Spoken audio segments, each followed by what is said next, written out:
So here we have an even more amazing piece, and you know, you are all some of the first ones to see these pieces. Also noch ein beeindruckendes Bild, und wir sind welche der ersten, die das sehen. Die ersten. And you can see again we have a solar system. Here is a planet with an atmosphere. Das Sonnensystem, und der Ring, den da gezeigt hat, das ist ein Planet mit einer Atmosphäre. And this planet with an atmosphere must be the Earth. We can assume it's the Earth, but it's definitely a planet with an atmosphere. There's a ship here and a ship here. Ja, wir nehmen an, dass es die Erde ist, weil es eine Atmosphäre hat, und man sieht dann halt diese Schiffe, die Richtung Erde, weil wir es annehmen. And there's a nice little blow-up of what's inside the dome of the ship. Ja, wie so eine Explosionszeichnung, also das, was innen drin ist, zeigt dann da oben halt... in case you're confused about what it is. And this is as well, you can see the steps here, typical of, pyramidal step pyramids. Ja, man sieht da halt diese Streifen, das sieht aus wie eine Treppe, und das erinnert eben an diese Stufenpyramiden, die man überall. And here we can see that this ship is following a comet that is coming at the Earth. Da kann man annehmen, dass das UFO im Prinzip einem Kometen folgt, der auf die Erde zusteuert. Or at least at the planet that's here. And you can see that this UFO, right, which you can see is moving at high velocity, is doing something to push the comet. Und wenn man sich das UFO im Endeffekt anguckt, dann kann man annehmen, dass diese Streifen von unten eine Bewegung mit einer hohen Geschwindigkeit ist und dass eine Interaktion zwischen dem Kometen und dem UFO gibt. So this could be a representation of an event either in our past or in our future. So if here you have, you shouldn't be recording this. No recording. Okay, so here we have other pieces. Again, we have a solar system. The sun is very clear here. We have a planet with an atmosphere. We have another planet here. And we got an ascending ship here, another one down there, and then one inside the sun flare. Ja, im Prinzip sieht man da wieder die Sonne mit den Sonneneruptionen im Endeffekt, da dann wieder also der Planet mit der Atmosphäre, angenommen die Erde, andere Planeten drumherum und eben oben ein UFO, was nach oben wegfliegt, ein anderes UFO, was unten wie auch immer ist, und eins, was direkt in diesem Sonnenflare drin ist. And as you will see in my conference, I'm going to show you the mathematics and the reason why it may be appropriate to think of the sun as a doorway to travel through our through our galaxy and even in our universe. And the ancient people always called it a doorway. Also Nassim hat gerade einen Ausblick auf seinen Vortrag gegeben, dass da drin präsentieren will, also die Mathematik präsentieren wird, dass es möglich ist, im Endeffekt die Sonne als Portal zu nutzen, und dass das eben auch durch die alten Mythen im Prinzip beschrieben wird.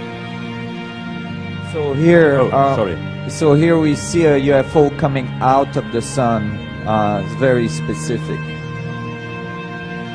Let's see what we got going on here. This is image of behind the sun here. I'm going to scroll down, go to the left, and what is that? Looky there, some kind of funky looking sphere by the sun. And it doesn't just appear on the behind, it also appears on the forwards. Let me show you what I mean. This is stereo behind, here's stereo ahead. Let's do 2048 magnification on that, and we'll go down to the bottom again, and let's pick this one here, and let's see if we can find it. And in a different position, and there it is again, right there. What the hell is that? Now you debunkers out there, explain this to me. So here, sorry. So here we see a UFO coming out of the sun. It's very specific.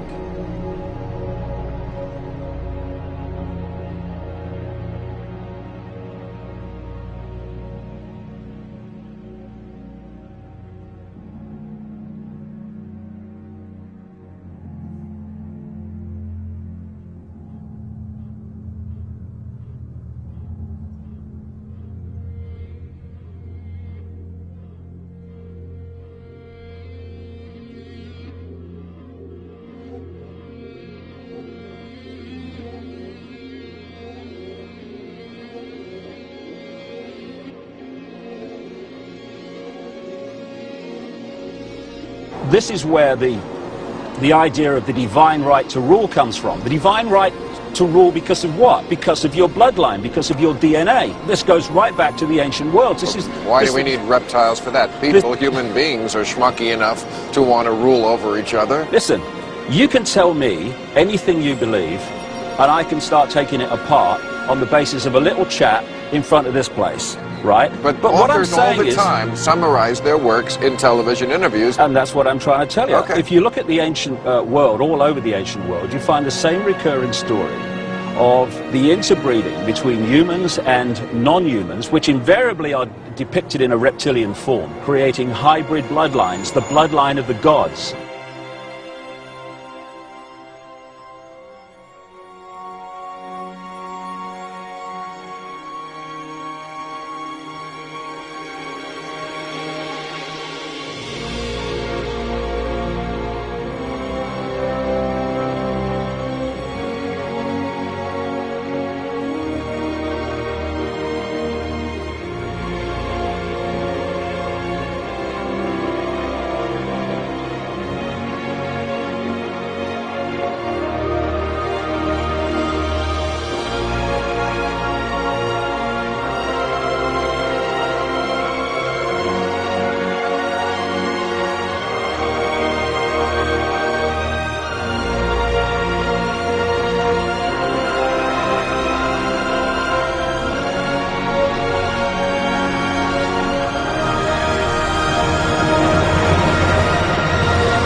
And you can see on the left side down different sides of a huge stone world map.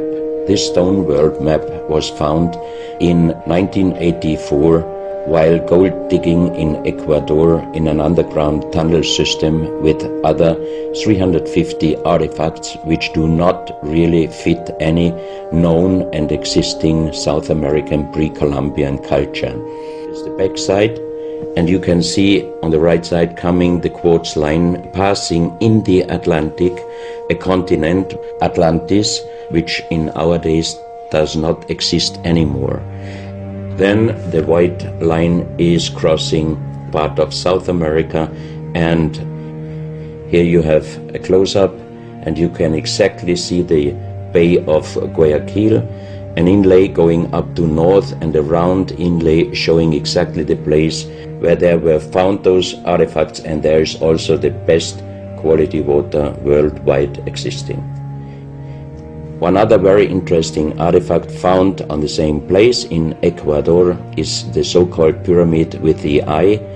The eye is an inlay, the stone is gray and white, and you have 13 steps, and it looks exactly like the pyramid with a shining eye on the $1 US. If you put this pyramid under black light, the eye is shining very strongly, and it looks really like an eye, but not real like a human eye. Here you have a close-up of the eye, and you can see the colors of the inlay. On the bottom of this pyramid you have the inlay in little gold plates showing the Orion star constellation, and you have unknown writing. The translation of Professor Kurt Schildmann, who was the president of the German Linguistic Association, and he was perfect in more than 40 languages. He was able to translate this writing.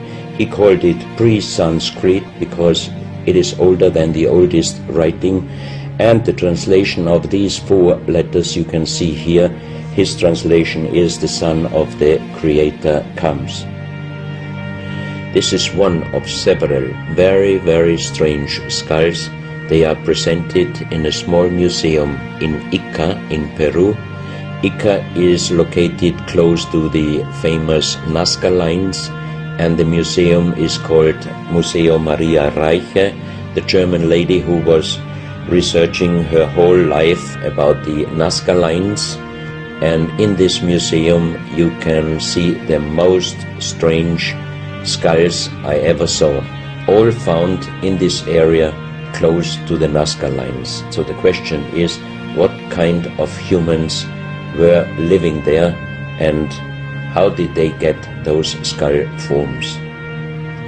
And especially this one, definitely several doctors and experts told me it would not be possible to create such a kind of deformation, because through deformation you do not get the double bone material on the skull, and on this skull even you have particles of the skin and hairs, and I think it would not be difficult to do a age dating and especially a DNA analysis of this skull.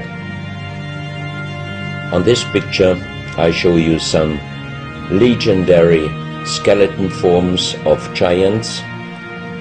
In the year of 1964, in the south of Ecuador, in the province Loja, there broke down a part of a mountain platform, and Father Carlos Vaca, who was working as a priest in hospitals, he was called to this place, and he found the broken bones of a giant.